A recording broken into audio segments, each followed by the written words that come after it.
Yo, what is up everybody? Welcome back to another Bama saltwater fishing video. My name is Steven and I welcome you to the channel if it's your first time. If you've been here before, you know I appreciate you as always. Here's my 24-foot bay boat. We're at the launch here in Orange Beach, but I'm just taking a second just to take in how beautiful of a day it is here in lower Alabama. As I was pulling into the boat ramp, had a couple does run across the field. But I like to keep these intros short, sweet, to the point. I know y'all are here to watch some fishing. Let's get this boat launched and I'll see you out on the water.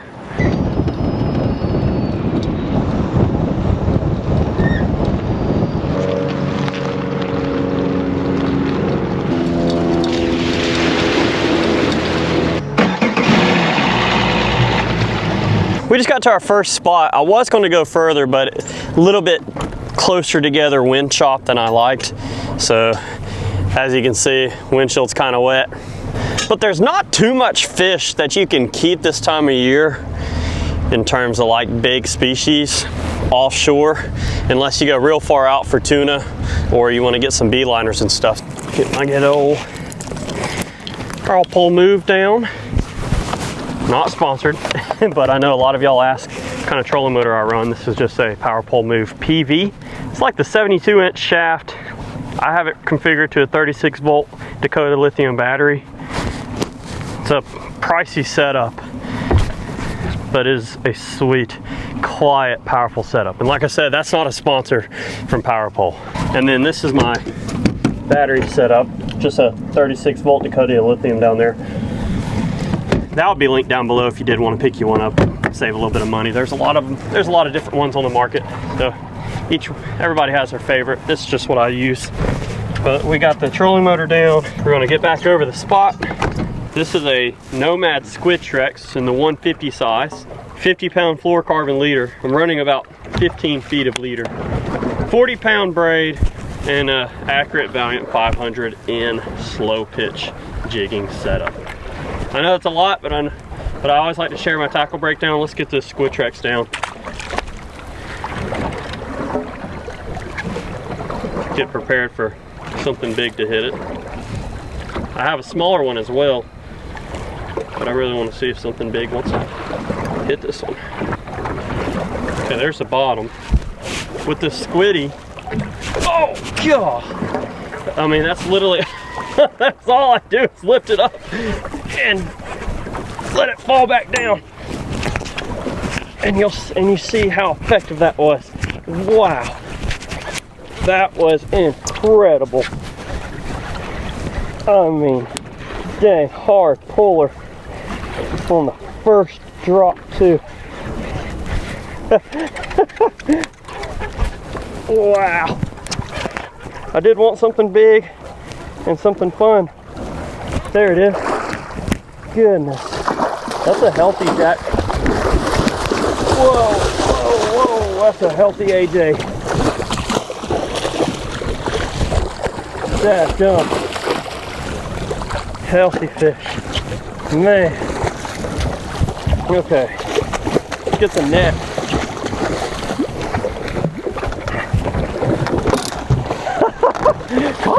Daggone, man. This dude is feisty right now. Didn't want to. Oh.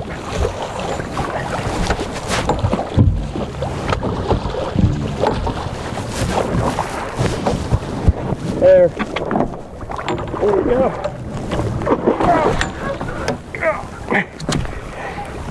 What a pain in the butt to try to net. Okay, let's get him in the net.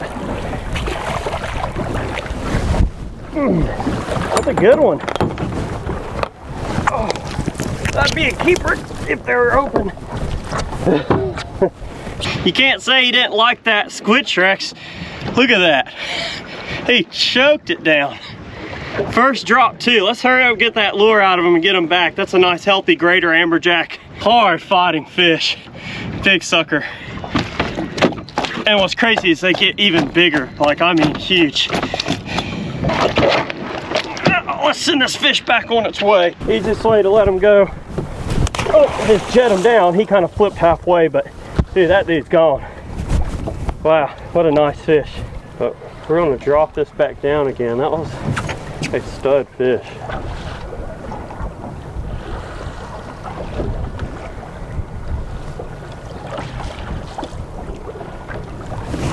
Like that.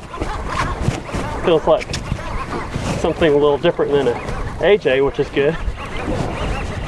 Maybe it's something cool that we can keep. Nah, that's another out of season fish, but it's a nice American red snapper. That would be perfect size too, but oh, calm yourself, man. Let me get you back. Wow, without getting poked and cut. Dang, man.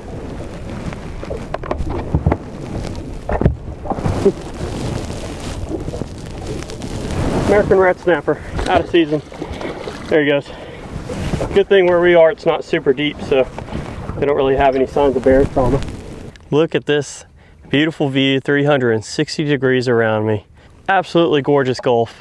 We're about 7 miles out. You can still see land, and I only brought artificials. Today I'm running a size 95 Nomad SQUIDTREX. It's about a 1 ounce lure. I did bring some heavier in case we have a lot of current, but today we do not. But I'll be throwing this on a slow pitch rod and reel. This is a Maxel Hybrid 25 with some Ammonite jigging braid in the PE4, which is practically 50 pounds, but it's super thin. I've done an FG knot to some 40-pound fluorocarbon leader and then tied my squid on there. This is a 6'2", 2 to 4 rating. So pretty much rated up to a 7 ounce jig. Super light but powerful and great for throwing these little jigs. That's our simple tackle breakdown. Let's get a bait out because I know that's what y'all came here for, is to see some fishing and see if we can bring home something for dinner or just have fun. So 75 feet of water, give or take. This is just a man-made structure put out here. It's one of these smaller pyramids. But a lot of times they'll be flounder because they come offshore, and they'll be red grouper, scamps. But you don't know until you drop a lure down, so that's what we're doing right now. Just letting it fall. And you want to always pay attention on the fall because you'll get a lot of bites as it's dropping. See, something's already messing with it as it's falling down.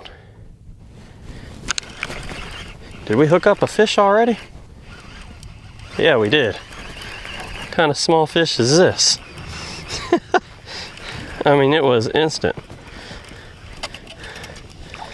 Oh, sand perch. Those are such good eating fish, and they make really good bait fish too. See that? And they just have an angry eye on them.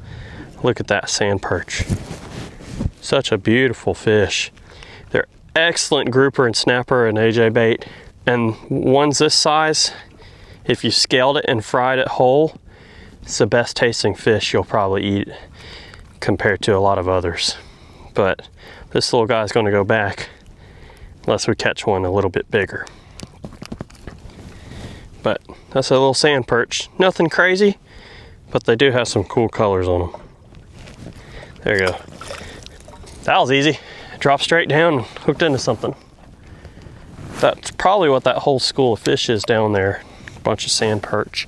If we can get past that, we might be able to catch a flounder. Okay, there's the bottom. We got another one. I think that's what that entire school of fish I'm marking down there is, sand perch. Like they're not even bending the rod down. I didn't plan on keeping any live bait. Yeah, there's another one. Oh, that one's a little different. This one's actually called a bank sea bass. See that? Like river bank and then sea bass. Nothing giant, but it's kind of like an aquarium fish. See that? They all look angry and mad at you too, which I guess I can't blame them, taking them away from their home. It's another great bait fish, and also really good eating. Like those of y'all that like crappie and bluegill with the head cut off and fried whole, you do that this way, phenomenal. But there you go. Not keeping you for any bait. If that's all that's down there, then we should move or scoot a little bit off this pyramid, because that's what I'm marking right there. It's all bait. There are some bigger marks below it. See, at the 10 foot from the bottom. Ooh, there's something with a little bit more pull to it. Could just be a bigger sand perch. I don't know. Oh, it's a bigger bank sea bass. They're not giant, but that's a good eating fish and very pretty as well. Look at the tail on it and the face. There you go. Let go of my SQUIDTREX. Look how durable that thing is. That tail's in his mouth. He won't let go. Come here. Give me my SQUIDTREX tail. There we go. It's still held up. Now those are the marks that we're looking for. That's a lot. A lot of big fish.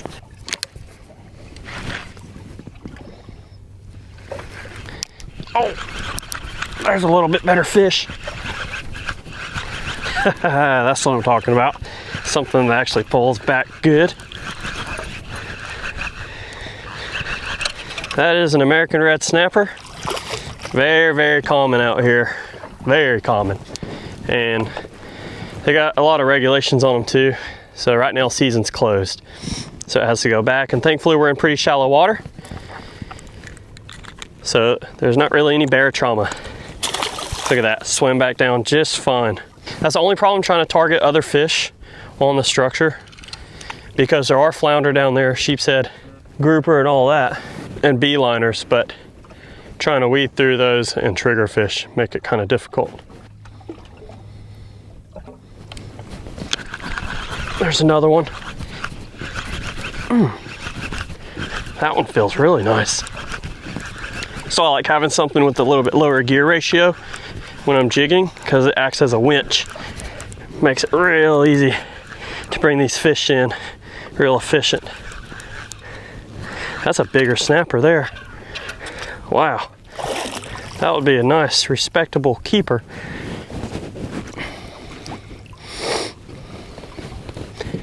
During the season, on the smaller SQUIDTREX, that would be a really respectable fish to keep during the open season. Okay, we got that big one vented. Yeah, there it goes. Sweet.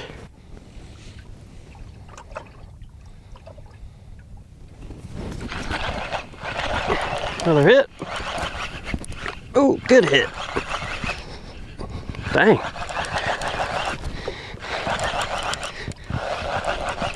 What is this? Ah, triggerfish. Okay. I always catch the keepers out of season. They have to be 15 inches. And in the season, I really never get a keeper. But that's, ugh. Ugh, that sound, y'all. Do not want to stick your finger in its mouth. Whew. But that's a great triggerfish. So fast. Phenomenal eating too. Pretty fun fishing though. I mean, it's non-stop action. So the hooks are still good. These are strong hooks on these. The smaller you go though, you do have to be careful because they are lighter wire hooks. So if you get like this little 55 size for inshore, you want to make sure you're using the proper drag settings. This one here, I'm running like 15 pounds of drag without an issue because those are stronger. So just a little key for jigging, get like the 95 or the 110 size, and then you can go up from there, unless you want to run a little bit lighter drag and more open water. Now for inshore, that 55 and 65, great size. And off the beach, because there's nothing to get hung up on. They just love hitting it on that fall because it has such great swimming action. I'm gonna leave this spot though. That seems to be all that I'm catching right now. But I can't complain about catching fish, but I don't want to just keep on catching and releasing an out of season fish. I was hoping I'd be able to weed through them for some other stuff, but that isn't happening. But that was fun. That was exciting. And it seems like every single one of those fish made it back just fine. I don't know. I may head to the jetties, try to jig up some pompano or something. But it's just nice out. Real pretty, real nice. And I have nowhere else to be, which is amazing. Y'all, we are back home. It's actually pretty cool. There's a picture canvas print I did from my Australia trip. That's actually the far north Queensland coast. Really neat looking. But anyway, we're back home. I hope you enjoyed that video. Just some simple jigging. Those Nomad SQUIDTREXs work so well. I mean, you can catch so many fish on them. A little bit different than jigs like spoons and slow pitch jigs. I think the action on the fall works really well for them. But we got a lot more videos coming up. I'm trying to get over some nasty bronchitis. My brother has it worse than I do, so y'all pray for him too. Hopefully we can both get over this and get back out on the water, but we'll see you on the next one. Smash that subscribe button if you haven't already. Channel's constantly growing. I love seeing it, love sharing all these trips and experiences with each and every one of y'all. Most importantly, and as always, I want to thank the good Lord up above for everything he does for us. We'll see you later.